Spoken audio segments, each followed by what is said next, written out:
सखी हो कहवा जन्मे हनुमान महल उठे सोहर हो। सखी हो कहवा जन्मे हनुमान महल उठे सोहर हो। कहवा जन्म ली है राम त कहवा कन्हैया जी हो।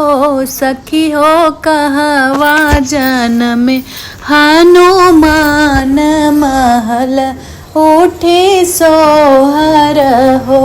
सखी हो कहवा जन्मे हनुमान महल उठे सोहर हो।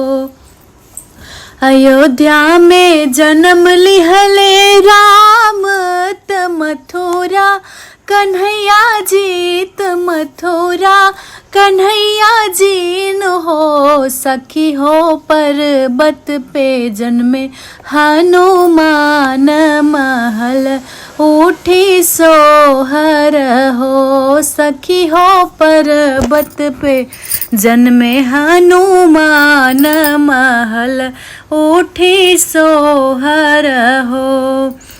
किनका से जन्मे श्री राम त केकरा से कन्हैया जी त के से कन्हैया जी हो।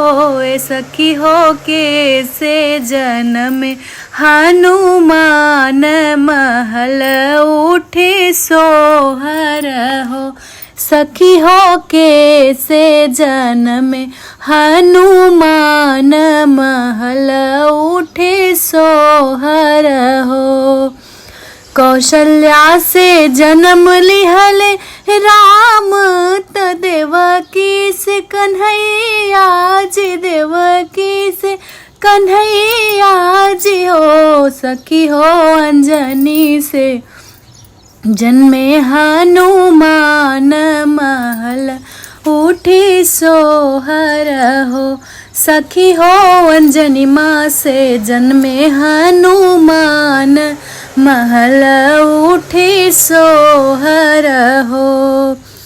का करे जन्म लिहले राम त का करे कन्हैया जी त का करे कन्हैया जी न हो। सखी हो काहे जन्मे हनुमान महल उठे सोहर हो। सखी हो काहे जन्मे हनुमान महल उठे सोहर हो।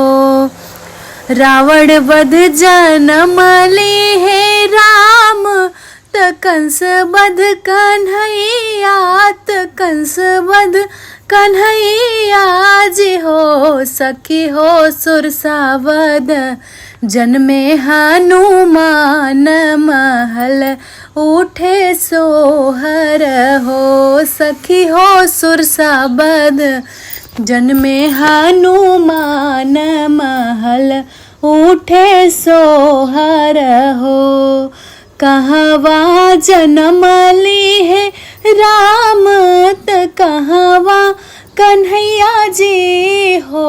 सखी हो कहवा जन्मे हनुमान महल उठी सोहर हो।